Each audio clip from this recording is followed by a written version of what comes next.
early. But first, I would like to begin with a message from the White House to the families of the victims in the brutal murder case in Idaho, who were sharing their heart-wrenching stories about their loved ones before the court today and addressing the evil killer who took 4 precious souls. We are so sorry for the grief and the pain you have experienced at the hands of such a vicious and evil killer. Our nation grieves with you, and we will never forget the precious souls who were lost in this horrific act of evil. If it were up to the president, he would have forced this monster to publicly explain why he chose to steal these innocent souls. May God bless and watch over everyone affected by this unimaginable tragedy, especially the parents who lost their children. Let me begin with a few scheduling items off the top. Later this afternoon, President Trump will deliver the keynote address at the Winning the AI Race Summit here in Washington, D.C. President Trump believes it is non-negotiable that the United States wins the AI race, which is why today, President Trump will announce a bold and comprehensive AI action plan to sustain and enhance America's global AI dominance. Under President Trump's leadership, our country will lead the world in AI to secure a brighter future for all Americans, massively grow our economy, and protect our national security. The president will also sign 3 executive orders at the event this afternoon. On Friday morning, President Trump will travel to Scotland for a working visit that will include a bilateral meeting with Prime Minister Starmer to refine the historic U.S.-UK trade deal.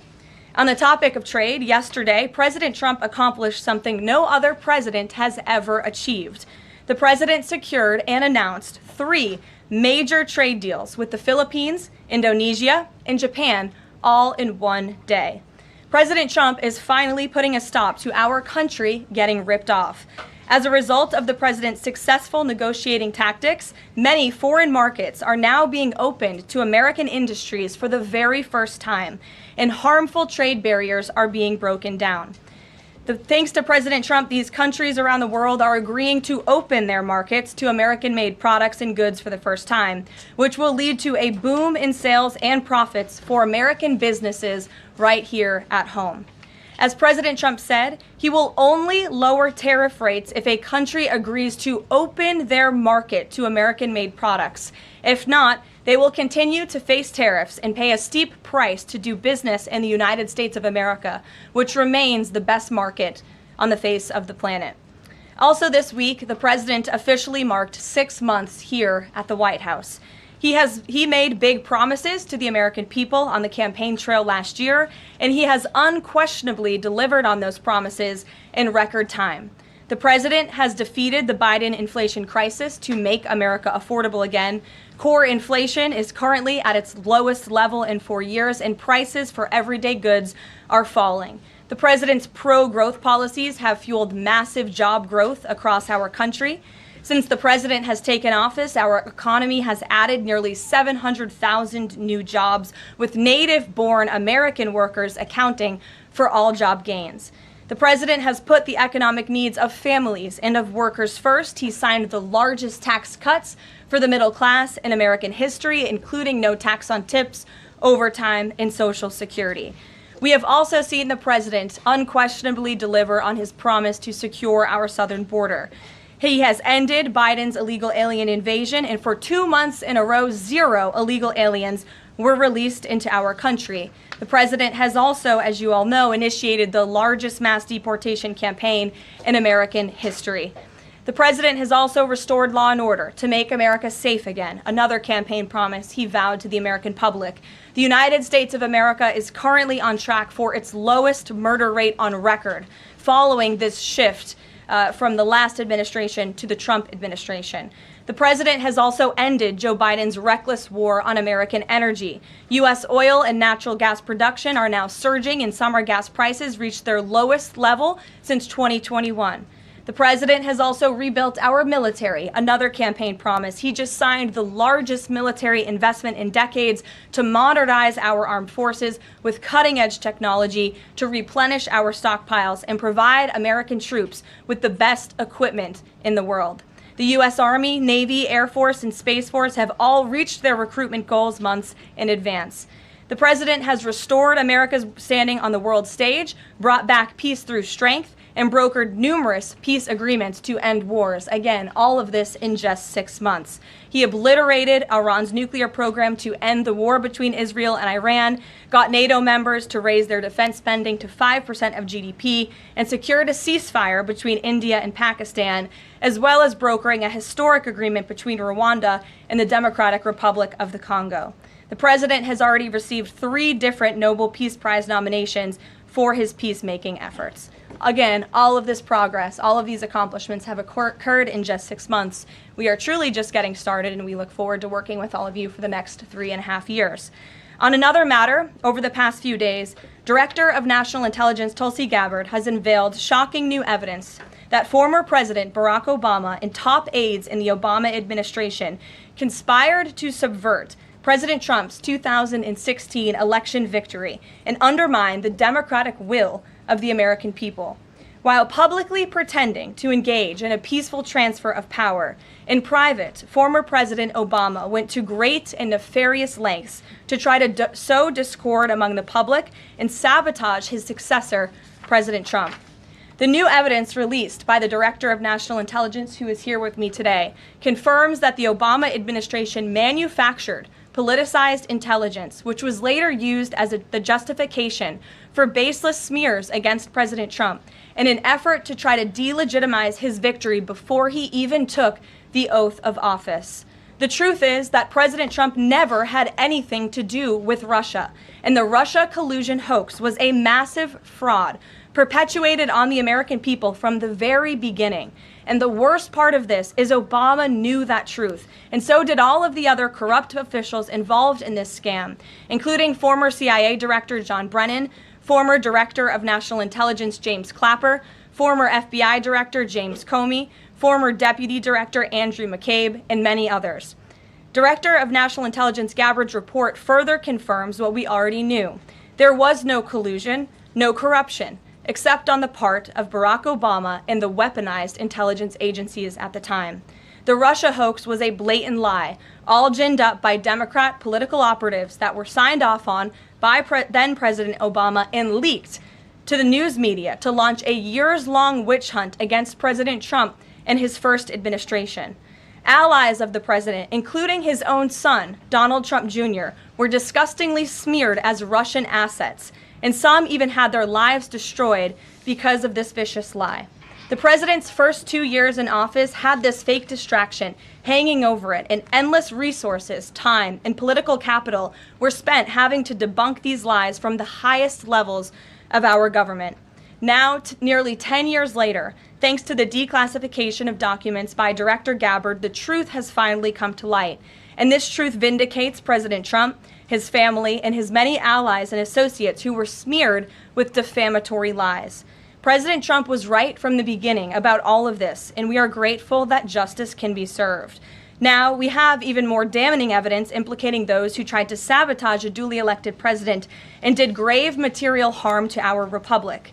Thanks to additional important work done by CIA Director Ratcliffe, Committee Chairman Rick Crawford over the past few months, a newly declassified 2020 report prepared by the House Permanent Select Committee on Intelligence, which DNI Director Gabbard has declassified, found that the intel community did not have any direct information that Russian President Vladimir Putin wanted to help elect President Trump in 2016, and in fact, Russia was actively preparing for a Hillary Clinton victory.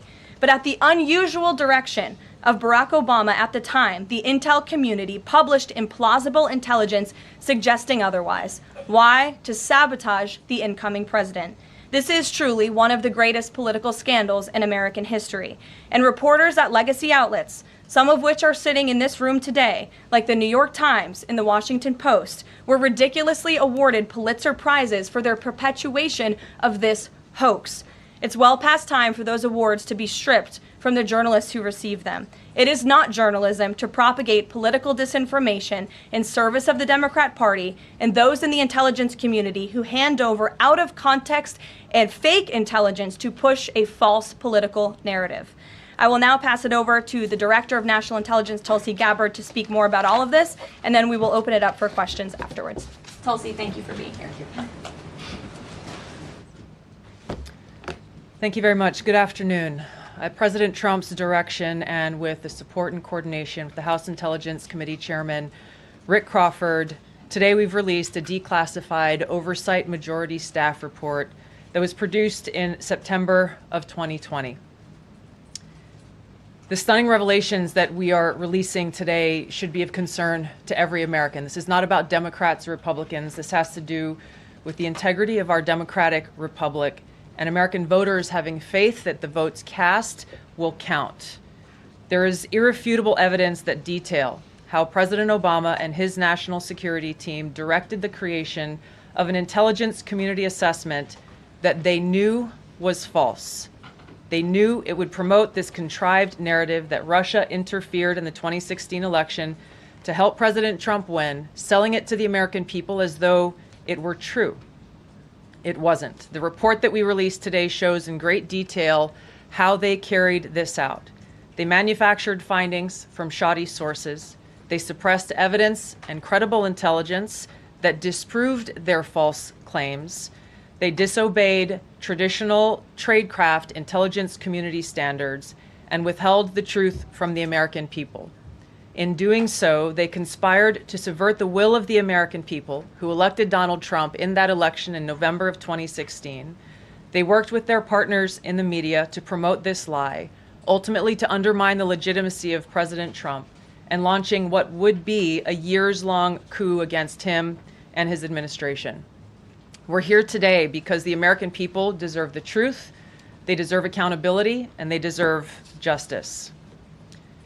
The records that we released on Friday that were ODNI records, Senator Chuck Grassley's release on Monday of what is known as the Clinton Annex, which was an appendix to the Department of Justice Office of Inspector General's 2018 report, as well as the House Intelligence Committee's majority oversight report that we're releasing today, all come back to and confirm the same report. There was a gross politicization and manipulation of intelligence by the Obama administration intended to delegitimize President Trump even before he was inaugurated, ultimately usurping the will of the American people. I'm going to go over the key findings from the House Intelligence report, which investigated the claims that were made by an intelligence community assessment ordered by President Obama and published in January of 2017. First, Putin's principal interests relating to the 2016 election were to undermine faith in the U.S. democratic process, not show any preference of a certain candidate. In fact, this report shows Putin held back from leaking compromising material on Hillary Clinton prior to the election, instead planning to release it after the election to weaken what Moscow viewed as an inevitable Clinton presidency. In the January 2017 intelligence community assessment that President Obama ordered, John Brennan, who was CIA director at the time, and the intelligence community intentionally suppressed intelligence that showed Putin was saving the most damaging material that he had in his possession about Hillary Clinton until after her potential and likely victory. The report goes into great detail about the information that Russia and Putin had on Hillary Clinton, which included possible criminal acts like secret meetings with multiple named U.S. religious organizations in which State Department officials offered, in exchange for supporting Secretary Clinton's campaign for the presidency, significant increases in financing from the State Department. They also had documents that showed the patronage of the State Department to State Department employees who would go and support Hillary Clinton's presidential campaign.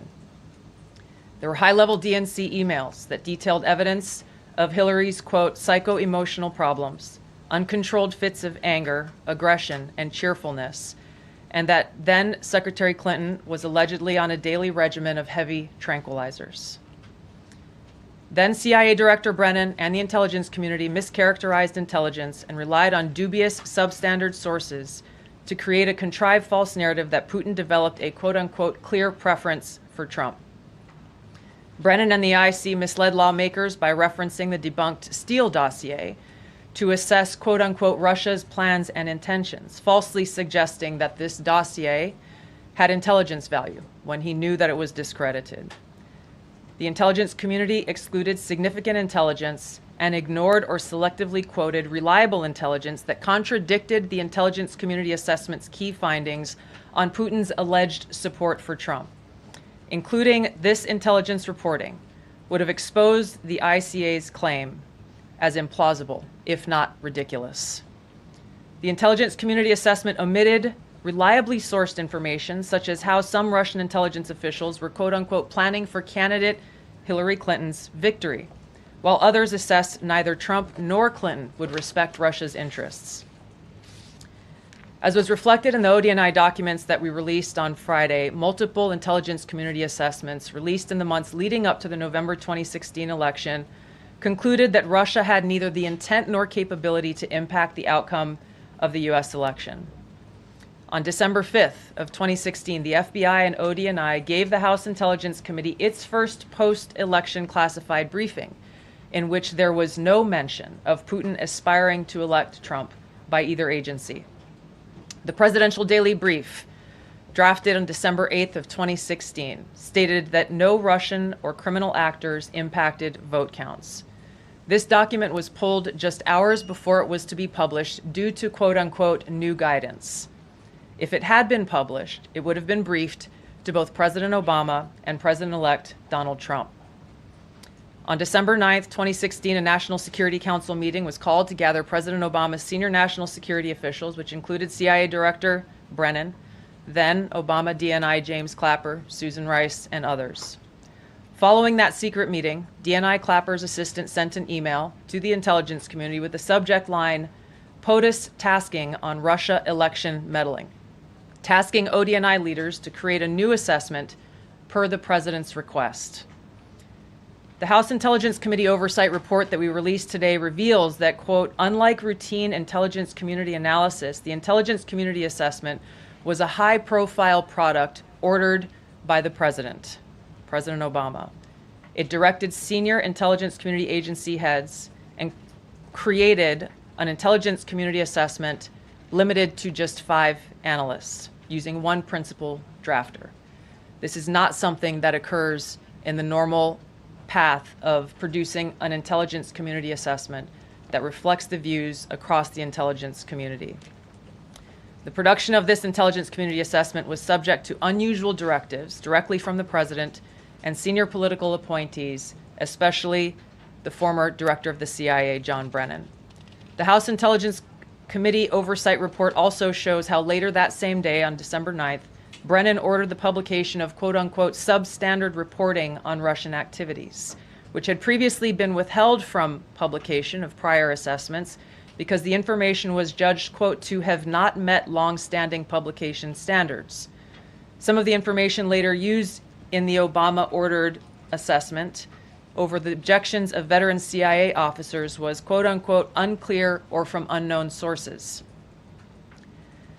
The Intelligence Committee's Oversight Report reveals that CIA Director Brennan overruled senior CIA officers who challenged the Obama-ordered intelligence assessment, stating, quote, we don't have direct information that Putin wanted to get Trump elected. Yet, the Obama-directed assessment was published on January 6, 2017, which explicitly stated, quote, we assess Putin and the Russian government aspired to help President-elect Trump's election chances when possible by discrediting Secretary Clinton and publicly contrasting her unfavorably to him, end of quote. The CIA and FBI, then led by John Brennan and James Comey, expressed high confidence in this judgment, while the NSA expressed moderate confidence. Yet, as the report we released today shows, the ICA, the Intelligence Community Assessment, did not cite any report where Putin indicated helping Trump win was an objective. The opposite is true. With regards to the Steele dossier, we now know that one of the source documents that the Obama administration used in the creation of this intelligence assessment in January of 2017 was none other than the discredited, unverified Steele dossier. The House Intel report states, quote, contradicting public claims by then CIA Director Brennan that the dossier was not in any way incorporated into this intelligence assessment. The dossier was referenced in the intelligence assessment's main body text and further detailed in a 2-page assessment annex. John Brennan lied And he denied using this dossier in this intelligence assessment that President Obama ordered because he knew it was discredited. It was a politically motivated, manufactured document. He directed senior CIA officials to use it anyway. CIA officer told the House Intelligence Committee staff as they investigated this, quote, "The director of the CIA, John Brennan, refused to remove it, and when confronted with the dossier's many flaws, responded, quote, 'Yes, but doesn't it ring true?'" Even the bipartisan Senate Select Committee on Intelligence report published in 2020 criticized the FBI's handling of the Steele dossier, noting its completely unverified nature and purposeful sidestepping of intelligence community procedures in its use. Now, President Obama, Hillary Clinton, John Brennan, James Clapper, James Comey, and others, including their mouthpieces in the media, knowingly lied as they repeated the contrived narrative that was created in this January 2017 intelligence community assessment with high confidence as though it were fact. John Brennan, as CIA director, stated in a memo to his agency staff in December of 2016, saying, quote, "There is strong consensus among us on the scope, nature, and intent of Russian interference in our presidential election." This was reported by NBC News, confirming that Brennan, along with James Clapper and James Comey, agreed with the CIA's assessment that Russia intervened to help Trump win the presidency. As Obama's Director of National Intelligence, James Clapper was tasked with overseeing the creation of this assessment in January of 2017 by President Obama, and he expressed confidence in its findings. In a 2018 interview with the Harvard Gazette, he talked about how he provided Trump with the same classified assessment that President Obama received, which included the high confidence judgment that Putin directly ordered the hacking and election interference. Clapper then went on to add, "I think they, the Russians, actually influenced the outcome." This is a brief summary of the details that you'll find within the House Majority Staff's report in their investigation into the Obama-directed January 2017 Intelligence Community Assessment that leads us to the very same conclusion that we announced in the release of our documents on Friday. The implications of this are far-reaching and have to do with the integrity of our democratic republic. It has to do with an outgoing president taking action to manufacture intelligence, to undermine and usurp the will of the American people in that election, and launch what would be a years-long coup against the incoming President of the United States, Donald Trump. Thank you. Well, thank you, Tulsi. And we do want to take questions on this topic while the director has time for this topic. She will leave. I'm happy to take questions on other matters after that. But if anyone has questions for Director Gabbard, you're welcome to ask them. We'll start with our new media seat as always. Emily, go ahead. Thank you. And Director Gabbard, this one is for you. Do you believe that any of this new information implicates former President Obama in criminal behavior?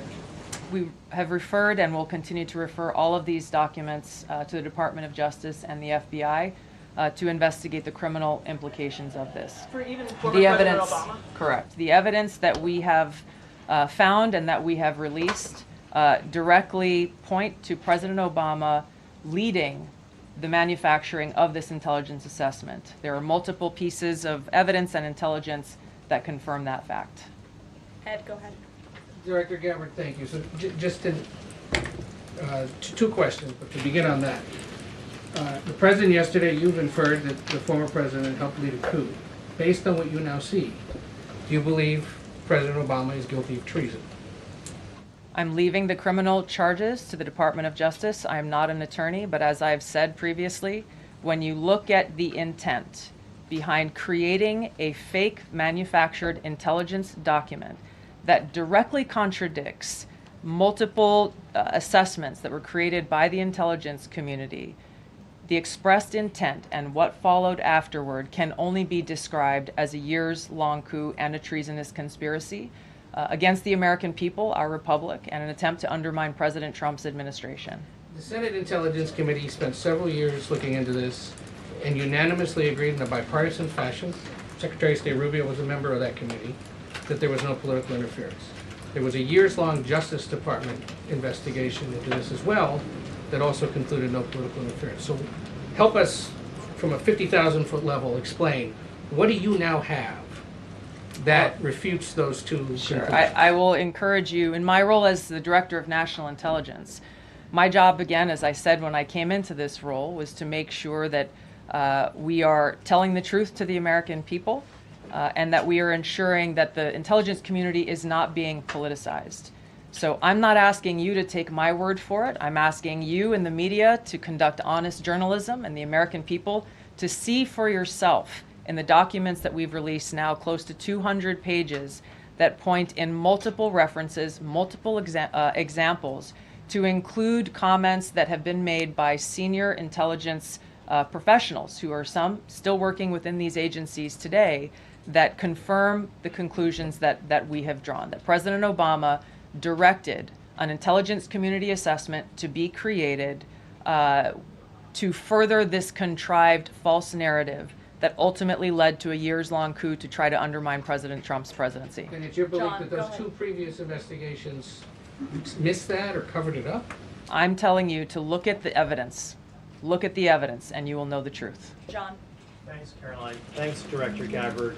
You declassified these documents, if I'm not mistaken, Friday of last week, correct? We released them on Friday of last week, the first tranche, yes. This isn't the first time that President Trump has been president of the United States. He was president from 2017 to 2021.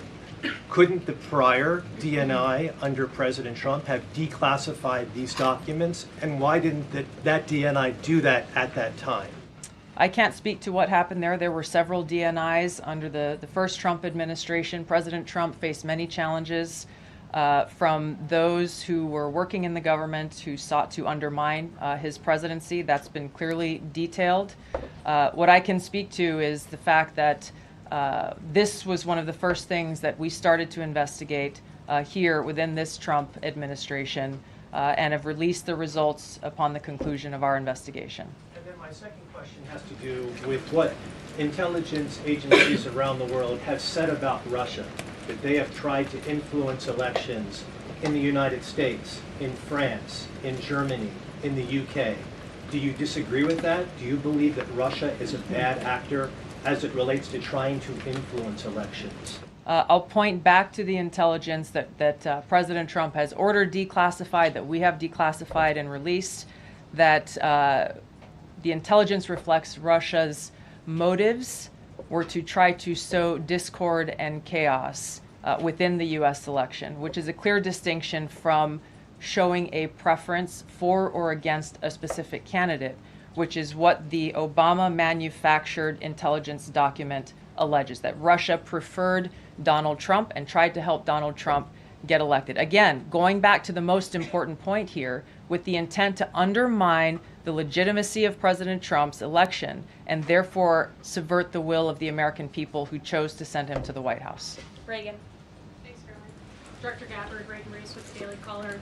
You laid out that the documents revealed that the Obama administration did not publish a December 2016 presidential daily briefing that demonstrated that Russia did not steal the election. Trump was receiving these briefings at the time because he was president-elect. Are you of the view that that information was kept out of the briefing because then President-elect Donald Trump would have seen it? I don't have any documents that speak to exactly what the new guidance was that was given as the reason for pulling that document, which, by the way, still has never been published until we released it last week, Friday. One could assume that they didn't want President Trump to see a document that came from the intelligence community that would contradict the Russia hoax narrative that began through the Hillary Clinton campaign with the Steele dossier. One more. Maybe either for you or Caroline. The president said yesterday that Obama committed treason. Do you or the White House believe that the Supreme Court's immunity decision protects Obama from prosecution? Look, I can speak to the president's feelings on this matter. He spoke to all of you yesterday in the Oval Office, but I also spoke to him about this morning. And he wants to see all those who perpetuated this fraud against our country, who betrayed our country and the Constitution, to be thoroughly investigated and held accountable.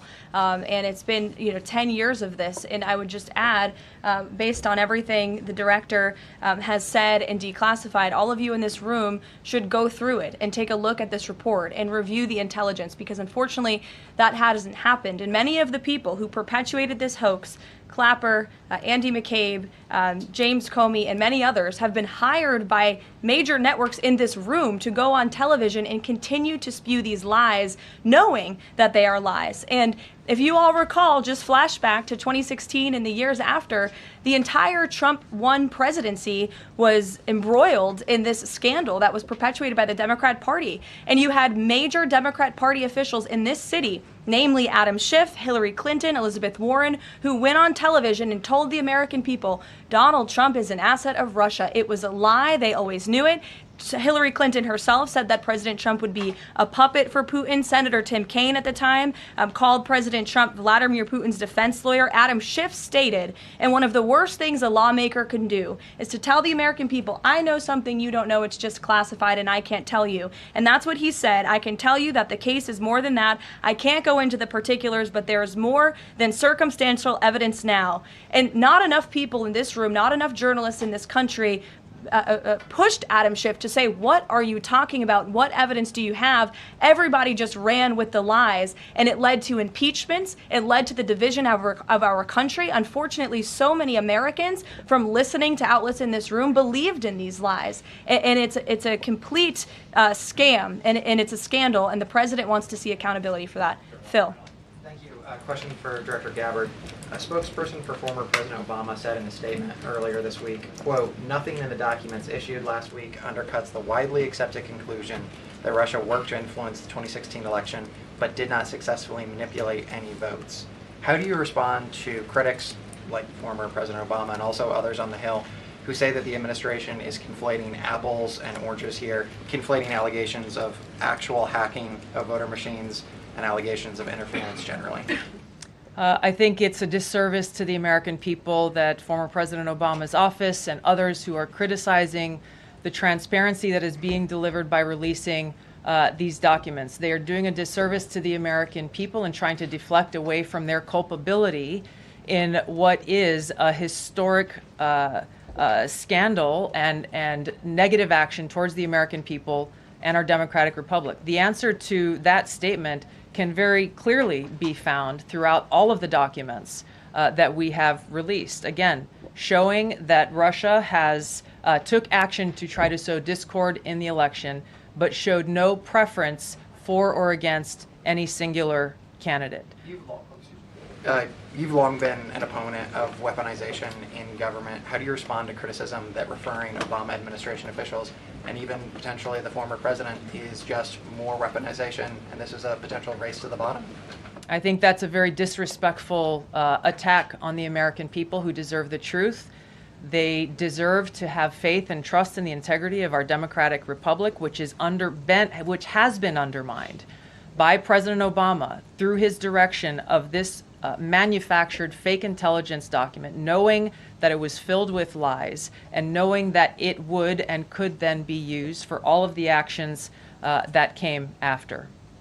Carolyn, and I would just add, there needs to be accountability Yes. for that weaponization, Phil, that we've seen. And no one has been a victim of the weaponized government more than President Trump, not just because of this political scandal. You all recall his house was raided.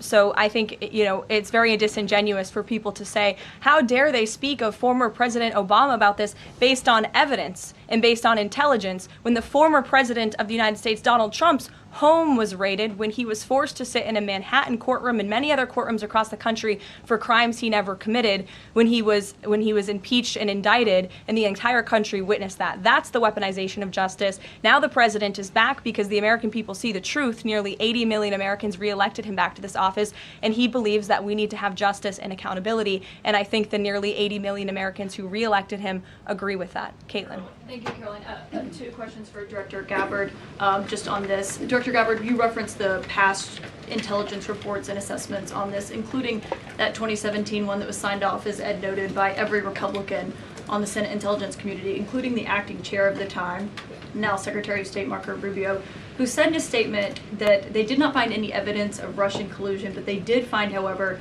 is very troubling, and they found irrefutable evidence of Russian meddling. One, are you saying that he's wrong in that statement that he made then? And secondly, What would you say to people who believe that you're only releasing these documents now to improve your standing with the president after he said that your intelligence assessments were wrong? Well, first, I want to correct something that you stated, which was citing the Senate Intelligence Committee's report as being one and the same. I think you said the intelligence community. The Senate Intelligence Committee has a very different function than the Office of the Director of National Intelligence. The evidence and the intelligence that has been declassified and released is irrefutable.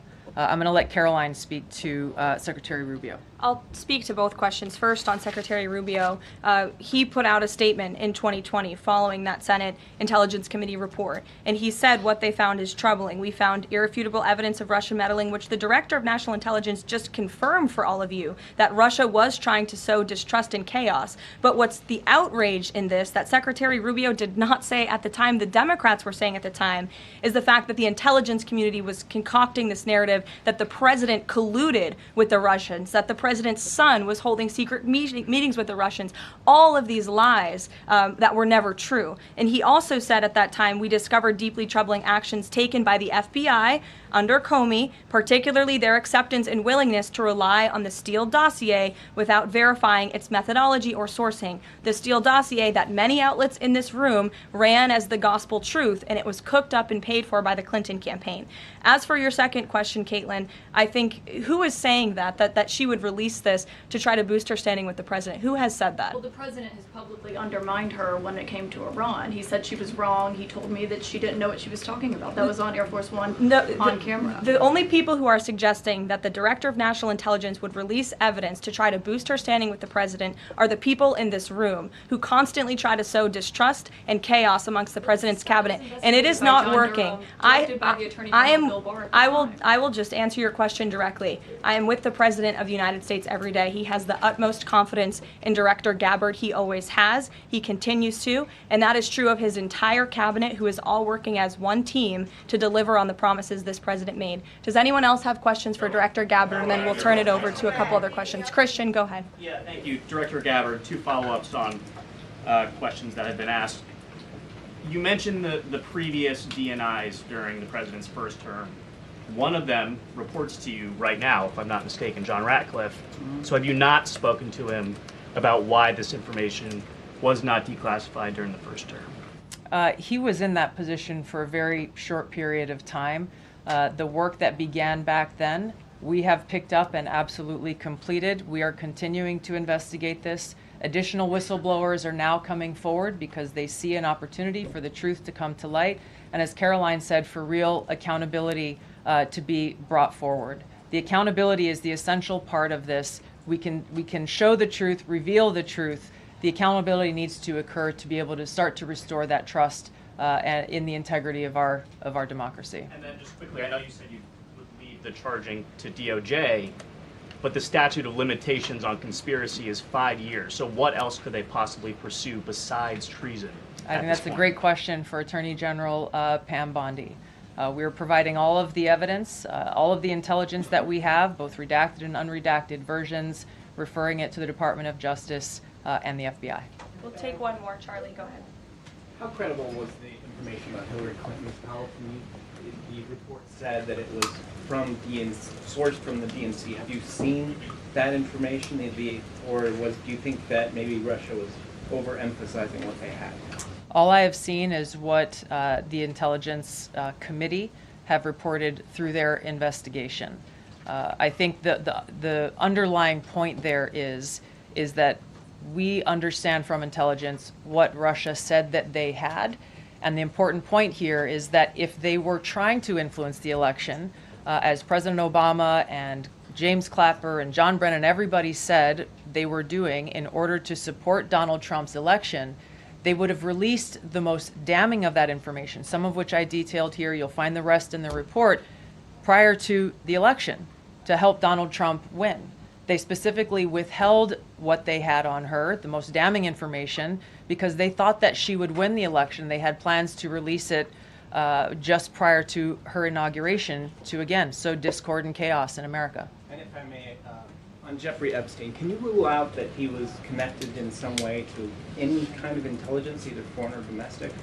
I haven't seen any evidence or information that reflects that.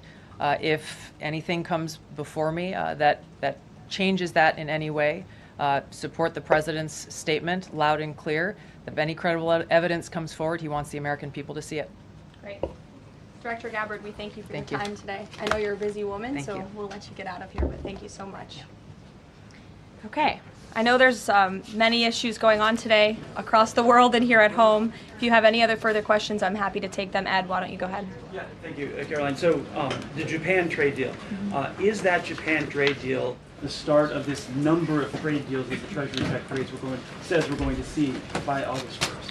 I think it is. I mean, as you said, we had Japan yesterday. We also had Indonesia, and we had the Philippines as well. The president announcing all three. He came in as the closer in all three of those. I've said many times from this podium that the president's trade team has been in active talks and discussions with many countries around the world, and you've all been anxiously awaiting what those countries were. Now you know three of them, and there's many, many more to go. We have now sent 25 letters to countries around the world. But just to reiterate this Japan deal, for those at home who may have missed it, Japan will now pay a 15% tariff versus the reciprocal rate of 24% that they initially had. Auto and auto parts tariffs have been reduced to 15%, but the centerpiece of this deal now is the president got Japan to commit to $550 billion in investments to revitalize American industries. And these funds will be spent at President Trump's discretion and direction into key industries such as energy, semiconductors, critical minerals, pharmaceuticals, and shipbuilding.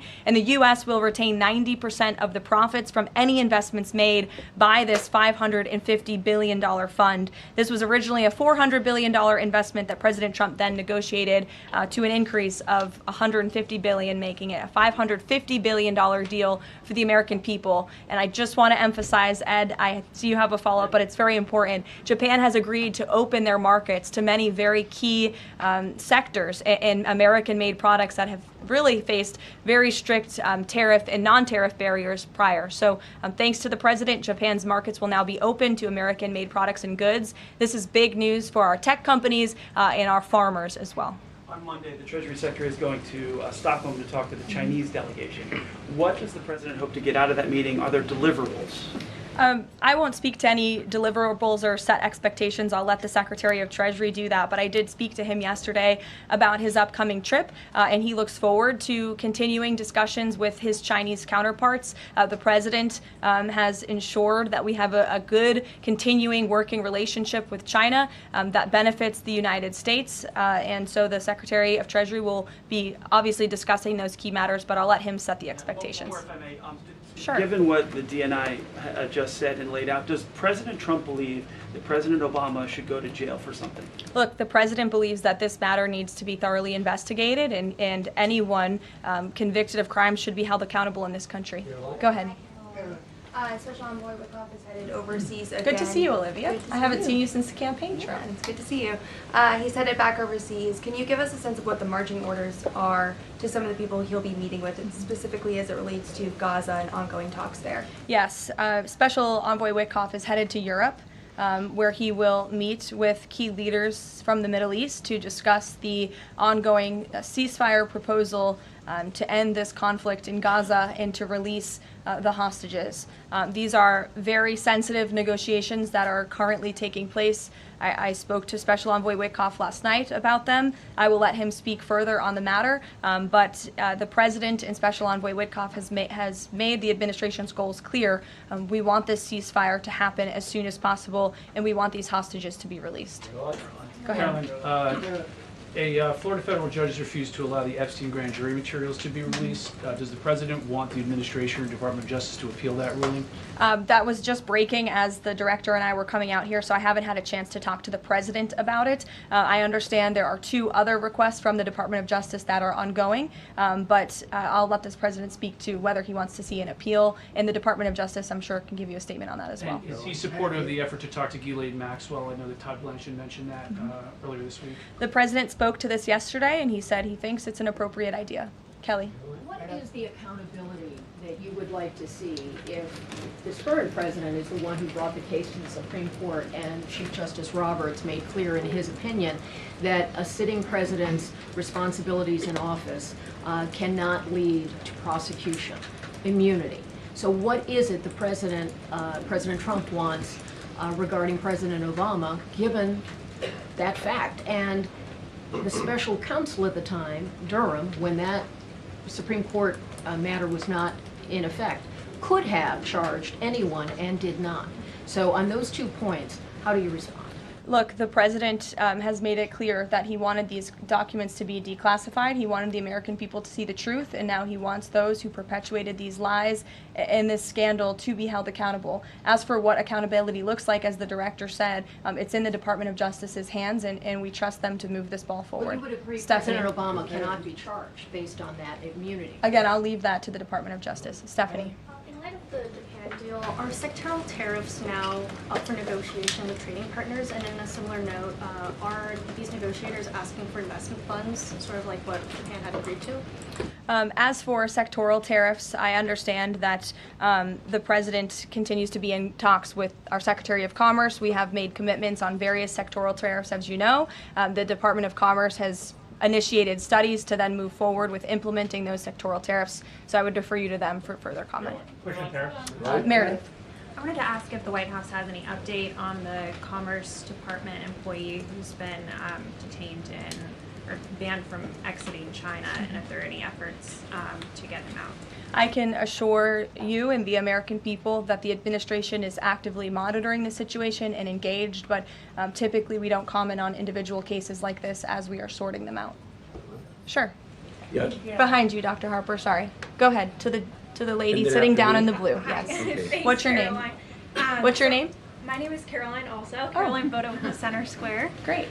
So Republicans in the Senate today said that they are pulling back on legislation to impose sanctions on Russia after the president said he wants to act unilaterally. Can you elaborate on what the president intends to do?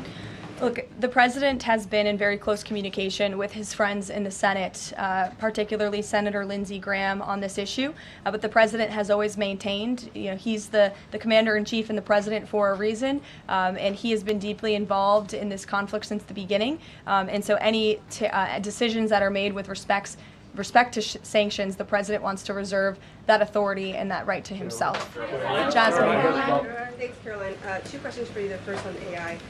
Does President Trump support federal agencies contracting with Elon Musk's AI company? I don't think so, no. Okay, so he would want the DOJ to then cancel the contract with Musk. I'll talk to him about it, yes. And my second question, just, obviously the developments with the Epstein case with the judge, but I wonder, has the White House counsel, the DOJ explored any other documents that could be released to the public that don't have to do with that grand jury testimony?